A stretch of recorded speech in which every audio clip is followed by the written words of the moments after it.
Selamat malam semuanya, mahasiswa-mahasiswi mata kuliah pemrograman berbasis framework 2 ya. Untuk kelompoknya, kalian kelompok SI7TJ ya, betul ya? Betul mata kuliahnya pemrograman berbasis web berbasis framework 2 dan kelompoknya SI7TJ, betul ya? Betul, Pak. Oke, jadi Benar, Pak. ya kita mulai aja ya. Kita mulai pertemuan pertama kita. Sebelumnya saya perkenalkan dulu diri saya. Nama saya Randy Rian Krishna Putra. Ruang kerja saya di BSI ya. BSI ada di gedung 1 di lantai 2 di tengah-tengah. Nah, sebelumnya sudah pernah ketemu belum ya kita di mata kuliah sebelumnya? Kayaknya belum ya? Belum, Pak. Saya belum. Belum. Nah, kalau ini kan mata kuliahnya kan framework 2 ya, lanjutan dari framework pertama. Kalau framework pertama kemarin yang ajarin siapa ya?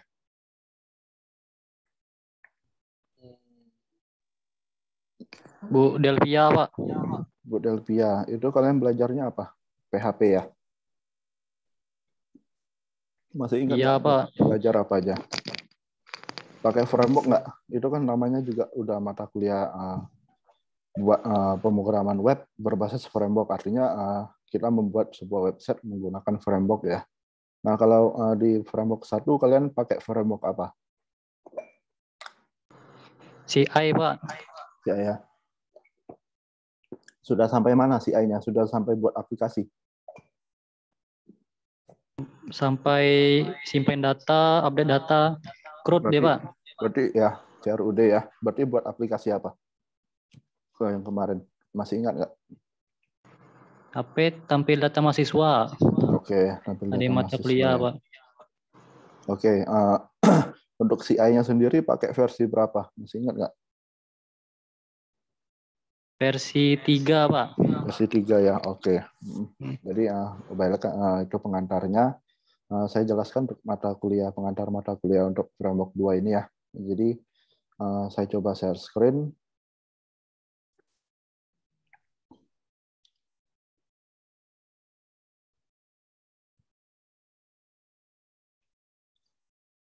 Sudah tampil untuk layarnya saya menampilkan RPS untuk mata kuliah ini. Sudah, Pak. Sudah ya. Jadi harusnya untuk RPS, materi ajar, dan video pembelajaran, kalian sudah dapat download di web mahasiswa ya. Sudah ada yang download belum? Nanti kalau yang belum, kalaupun yang sudah, nanti kalau yang belum bisa download di web mahasiswa, namun nanti saya juga akan share linknya harusnya sudah saya share ya, linknya ya, di grup ya. Sudah belum saya share ya? Sudah, Pak. Ya, harusnya sudah saya share juga ya di grup ya. Jadi Sudah, kalian Pak. bisa download di web mahasiswa atau di grup WA. Suaranya nggak jelas, putus-putus karena mati lampu di sini. Kalau suara saya jelas, yang lain bisa dengar nggak suara Jelas, saya? Pak. Jelas ya. Jelas, Pak. Jadi kalau ada yang kendala di jaringan, nanti silakan kalau yang putus-putus boleh nanti mendengarkan ulang di tayangan ulang, nanti diupload di YouTube ya. Saya jelaskan dulu untuk pengantar mata kuliah pemrograman berbasis framework 2 ini. Jadi di sini capaian belajarnya adalah yang pertama, nanti di akhir kuliah kalian diharapkan mampu mengimplementasikan framework CodeIgniter dan Bootstrap berdasarkan konsep OOP dan MVC ya, yang mempunyai fungsi-fungsi untuk membangun sebuah sistem, yaitu membuat sebuah website ya secara kreatif dan mandiri. Nanti kita ada project nanti membuat sebuah aplikasi berbasis website menggunakan CodeIgniter ya. Yang kedua, bertakwa kepada Tuhan Yang Maha Esa dan mampu menunjukkan sikap religius ya. Kita namanya juga kita kampus Atma Luhur ya. Jadi beratma luhur, berjiwa luhur ya. Berbudi luhur. Jadi selain hard skill, selain ilmu yang kalian dapatkan, kalian juga diajarkan untuk attitude kalian, untuk sikap kalian ya. Karena di dalam lapangan kalian semester 7 ya sekarang ya. Semester 7 sisa 2 semester lagi kalian sudah tamat lulus dari kampus, dari perkuliahan, jadi kalian akan terjun ke lapangan pekerjaan. Nah, selain kalian dinilai skill kalian akan dinilai attitude kalian ya, soft skill kalian, bagaimana perilaku kalian, bagaimana sifat kalian di lapangan pekerjaan, itu menentukan karir kalian di masa depan. Itu penting juga ya.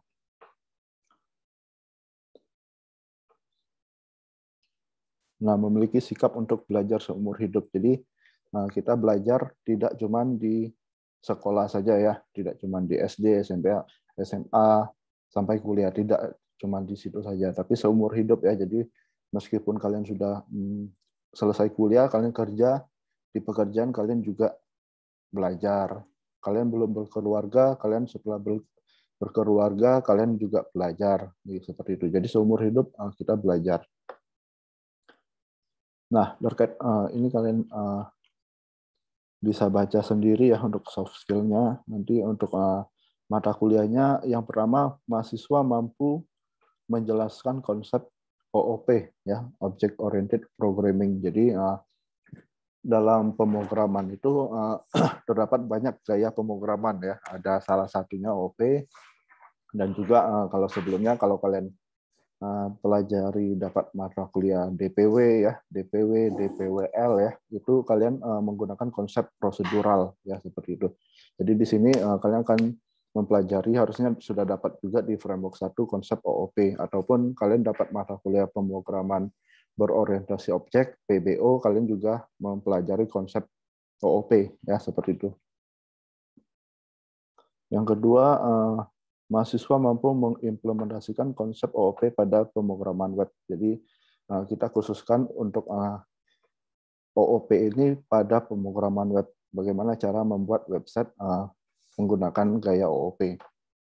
Yang ketiga, mahasiswa mampu mengimplementasikan framework ke dalam web. Jadi apa itu framework? Harusnya kalian sudah dapat di framework 1 ya, PBF 1. Framework itu kerangka kerja yang berisi tool, library, atau fungsi-fungsi yang sudah disediakan. Jadi kita tidak membuat sebuah aplikasi lagi dari nol, tapi kita memanfaatkan tool-tool yang disediakan di dalam framework tersebut ya, seperti itu. Jadi lebih cepat buatnya. Yang keempat, mahasiswa mampu menjelaskan konsep MVC ya. MVC harusnya sama karena di PBF 2 ini juga kita akan menggunakan CI3. Kalian di PBF 1 juga sudah dapat CI3. Jadi intinya kita pelajari lagi untuk framework CI3-nya, cuman lebih dalam lagi ya, karena ini mata kuliahnya sangat berguna, sangat bermanfaat untuk kalian nanti untuk tugas akhir kalian. Kebanyakan senior kalian, kebanyakan pasti skripsinya ambil buat pembuatan aplikasi berbasis website ya. Nah, kalian dari mata kuliah ini kalian bisa mampu untuk membuat tugas akhirnya. Yang kelima, mahasiswa mampu mengimplementasikan MVC pada pemrograman web.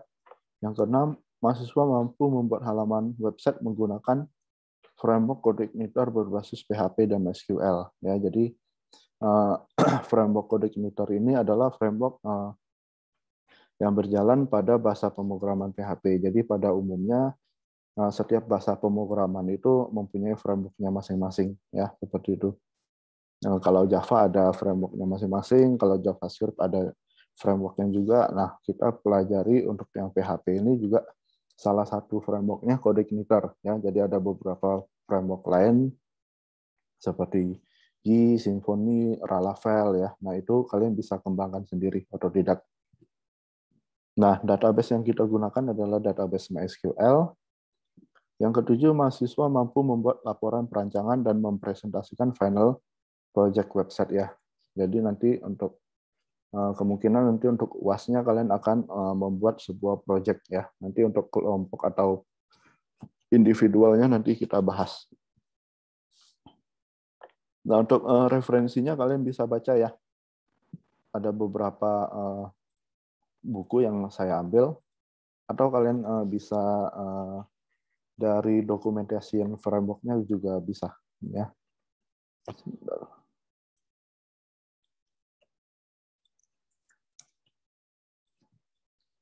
Nah, kita akan mempelajari menggunakan kode kniter ya. Kita coba kode kniter. Nah, kalian bisa baca dari documentation-nya ya. Jadi harusnya setiap framework itu punya dokumentasi masing-masing. Nah, di sini lengkap dokumentasinya. Cuman dokumentasinya berbahasa Inggris, kalian biasakan saja ya. Mulai dari cara instalasinya, cara downloadnya, instalasi upgrade dari versi sebelumnya, ya. Itu semuanya lengkap ada di dokumentasi. Seperti itu. Nah, untuk pembelajaran dari minggu ke minggu, kalian bisa lihat di RPS ya. Jadi minggu pertama kita pelajari apa, hasilnya apa, nanti pertemuan 2 kita pelajari apa, hasilnya apa, sampai pertemuan ke-16. Ya, seperti itu. Silakan dibaca di RPS. Selanjutnya, saya mau jelaskan, sampai di sini ada yang mau ditanyakan dulu tidak ya?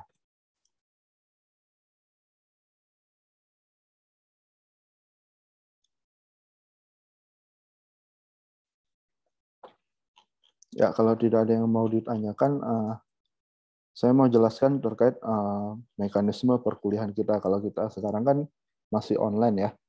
Jadi nanti setelah Zoom meeting ini paling setengah jam sampai 40 menit karena Zoom-nya menggunakan plan yang free ya, yang gratis. Jadi ada batas maksimumnya.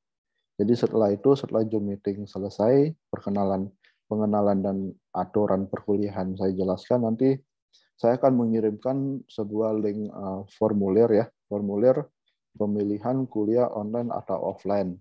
Jadi kalian wajib diisi, kalian silakan pilih. Kalian mau pilih kuliah online atau offline silakan. Tidak ada paksaan untuk kuliah offline ya. Jadi tergantung kalian. Adapun beberapa syarat untuk kuliah offline ya. Yang pertama itu, jadi kalau kalian mau kuliah offline ada syaratnya. Yang pertama itu dalam keadaan sehat ya. Jadi maksudnya kalian harus dalam keadaan sehat kalau mau kuliah offline. Jadi kalau misalnya kalian ada gejala tidak enak badan, batuk pilek atau badan kurang fit, itu diusahakan jangan kuliah offline, jangan datang ke kampus ya, karena untuk meminimalisir resiko yang terjadi. Itu yang pertama. Yang kedua, kalian minimal harus sudah divaksin 1 kali. Ya. Jadi kalau kalian mau kuliah offline, kalian harus sudah vaksin minimal 1 kali. Kalau yang belum divaksin, harus ikut kuliah online. Syarat yang ketiga, mengumpulkan salinan surat pernyataan orang tua ya. Jadi nanti mekanisme selanjutnya akan diatur oleh prodi ya. Nah, suratnya seperti apa nanti dari prodi, itu suratnya merupakan surat pernyataan atau persetujuan orang tua ya, bahwa orang tua kalian mengizinkan kalian kuliah offline. Sekali lagi, tidak ada paksaan untuk kuliah online atau offline ya, khususnya kuliah offline ya, tidak ada paksaan kalian harus kuliah offline, tidak ada pembedanya ya, jadi semuanya sama, penilaiannya juga sama, meskipun kalian kuliah online nilainya tetap sama, bukan berarti kalau yang kuliah offline nilainya beda sama online, tidak ya, jadi tetap sama. Seperti itu untuk pemilihan kuliah online dan offline ya. Nah, selanjutnya ada yang mau ditanyakan dulu sampai di sini?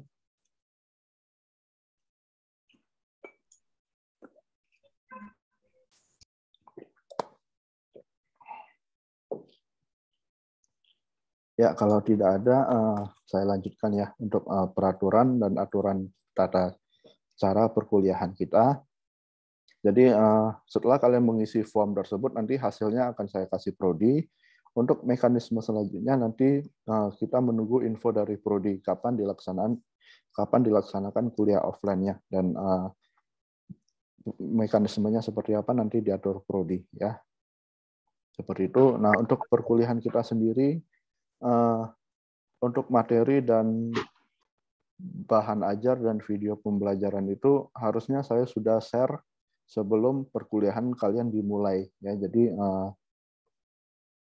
sebelum perkuliahan dimulai kalian sudah bisa mempelajarinya terlebih dahulu ya. Khususnya untuk yang offline ya, ini saya jelaskan dulu jika ada yang memilih offline nanti ketika kuliah offline itu saya tidak menjelaskan lagi materi yang sudah ada ya. Jadi sebelum offline itu kalian harusnya sudah belajar dulu di rumah, sudah dicoba dulu, sudah dibaca dulu materinya, sudah dipraktekkan.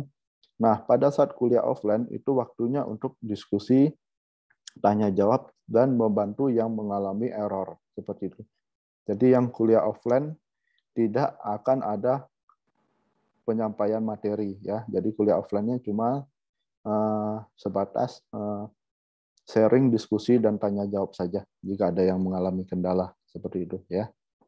Jadi harusnya kalau yang pilih kuliah offline nanti kalian sebelum perkuliahan dimulai itu kalian harus belajar dan mempraktekkannya terlebih dahulu di rumah seperti itu.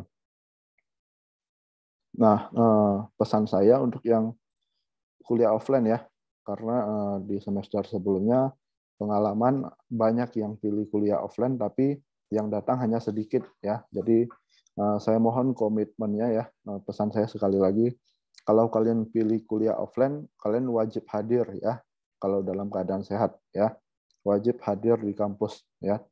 Kalau yang sudah pilih kuliah offline tapi tidak hadir, saya anggap alpha seperti itu. Jadi kita komitmen dari awal. Jadi silakan kalian pikir dulu mau kuliah online apa offline. Jangan sampai nanti pilih kuliah offline tapi ternyata enggak datang ya, banyak alasannya. Nah, itu nanti saya anggap alpha. Meskipun nanti ada kerjaan dan lain sebagainya, itu saya anggap alpha ya untuk yang kuliah offline. Jadi diharapkan diperhatikan benar-benar, dipikirkan matang-matang mau kuliah online atau offline seperti itu.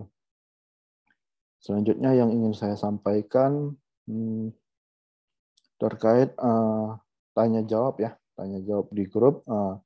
Silakan kalian kalau mau tanya bisa di grup atau kalau malu bisa japri saya ya. Tapi saya lebih menyarankan untuk menanyakan di grup karena kalau di grup nanti kalau ada teman kalian yang punya pertanyaan sama itu tidak bertanya lagi karena tinggal baca pertanyaan kalian ya, seperti itu. Dan juga kelebihannya kalau tanya di grup, kalau saya lambat balasnya, kemungkinan kalau teman kalian yang lain yang tahu jawabannya, itu teman kalian bisa menjawabnya. Jadi kalian mendapat jawabannya lebih cepat dan lebih efisien seperti itu ya.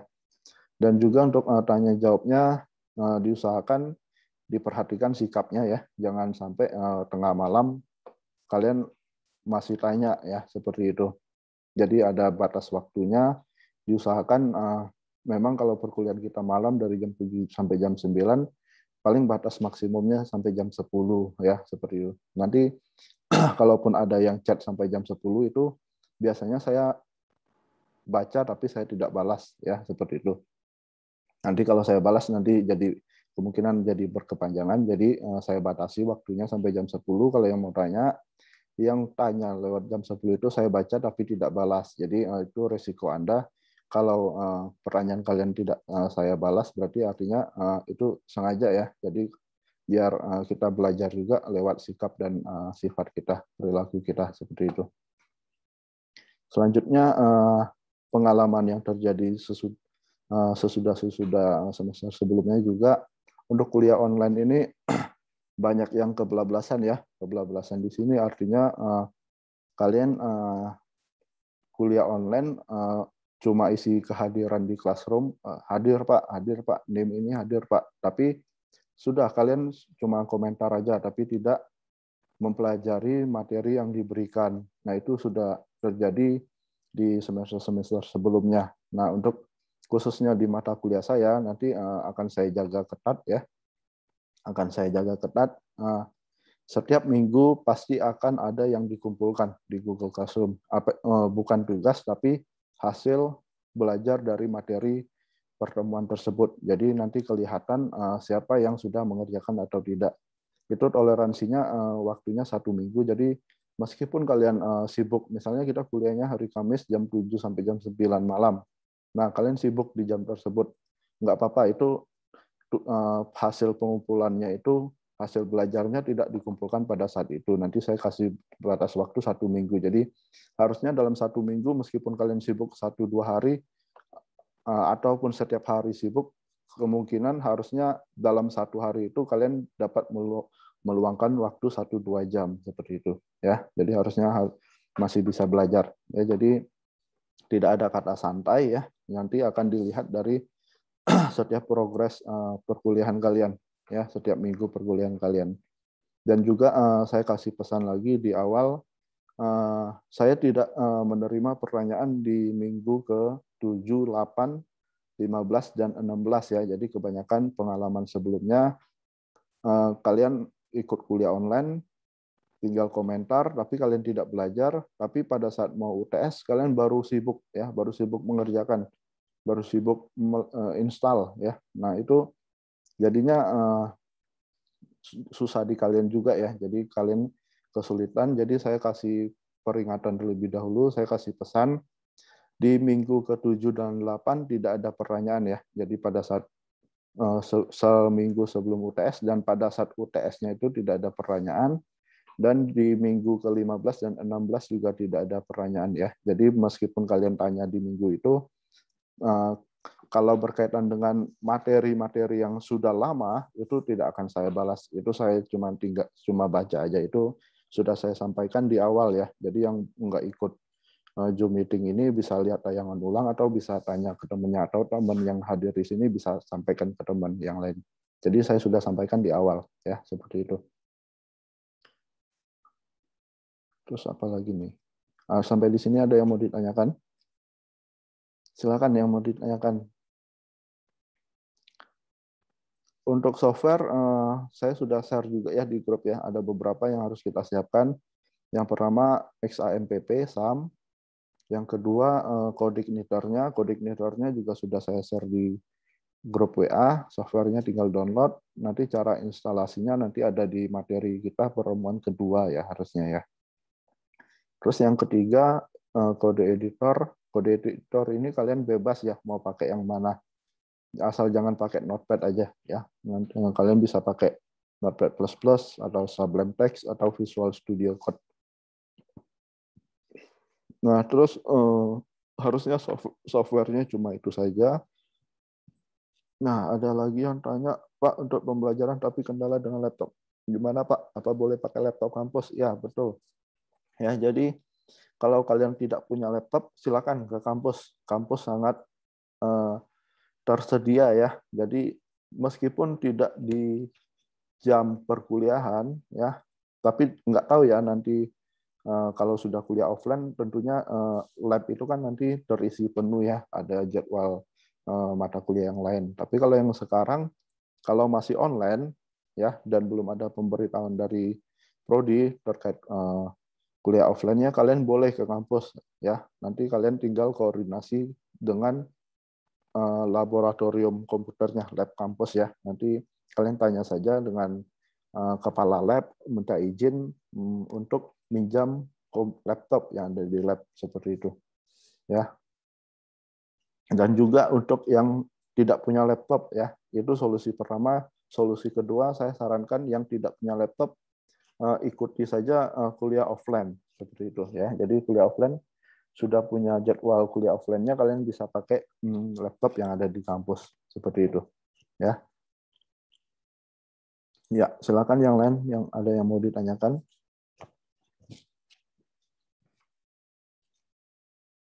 Jadi nanti habis Zoom meeting ini, ya silakan yang mau tanya.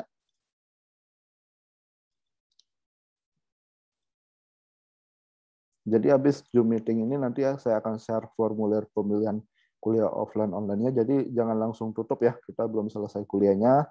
Jadi setelah habis Zoom meeting ini saya akan share, langsung kalian isi ya. Jadi ini yang hadir sudah saya screenshot ya, sudah jadi penilaian juga nanti. Dan juga nanti formulir pemilihan kuliah online offline-nya wajib diisi ya, wajib diisi.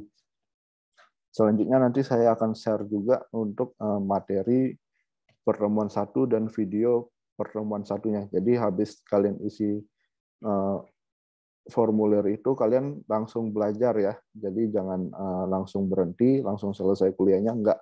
Kita langsung belajar pertemuan pertama seperti itu. Pertemuan pertama harusnya tidak banyak ya, karena cuma penjelasan pengantar saja. Jadi kalian harusnya tinggal dengarkan video yang di YouTube itu paling lama 30 menit sudah selesai ya. Jadi paling lama harusnya jam 8 sudah selesai kuliahnya ya. Silakan, ada yang mau tanya?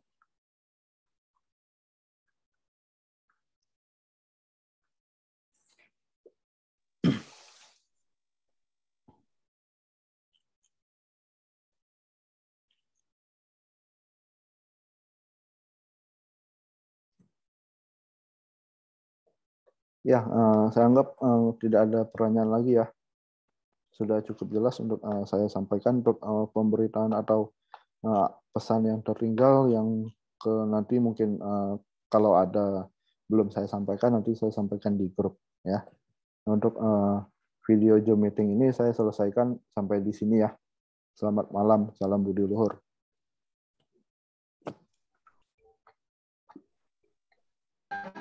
Malam, Pak.